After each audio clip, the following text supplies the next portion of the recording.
ഞങ്ങളുടെ വായനാമുറി എന്നുള്ളത് കോലായിലെ കസേരയും അതിനു മുമ്പിലെ സങ്കടപ്പെടുന്ന മനുഷ്യരുടെ മുഖമാകുന്ന പുസ്തകവുമാണ് ഞങ്ങൾ വായിക്കാറുള്ളത്. പിന്നെ ചിലരൊക്കെ ചോദിക്കും, നിങ്ങൾക്ക് അനന്തരാവകാശം കിട്ടിയില്ലെന്ന് ചോദിക്കും ചിലർ. അത് ചോദിക്കണതാണ്. കുറച്ചൊക്കെ അവിടെ ഇവിടെയൊക്കെ ഉണ്ടാവും. പക്ഷെ ഞങ്ങൾ കിട്ടിയ ഏറ്റവും വലിയ അനന്തരാവകാശം എന്നുള്ളത് എന്താ അറിയോ?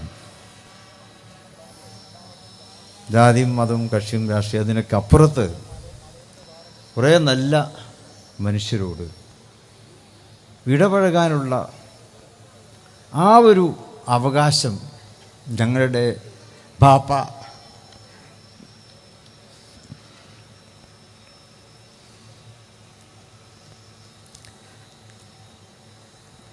നമുക്ക് നൽകിയെന്നുള്ളതാണ് ഞങ്ങളുടെ അനന്തരാവകാശം. മുന്നിൽ ആൾക്കാരോട് കൂടിയിരിക്കാൻ അവർ ചിലപ്പോൾ പലതും പറയുന്നുണ്ടാവും. പല മാനസികാവസ്ഥയിലൊക്കെ ആയിരിക്കും അവർ വരുന്നത്. സന്തോഷത്തോടെ വരുന്നവരുണ്ടാവും, ദുഃഖത്തോടെ വരുന്നവരുണ്ടാവും.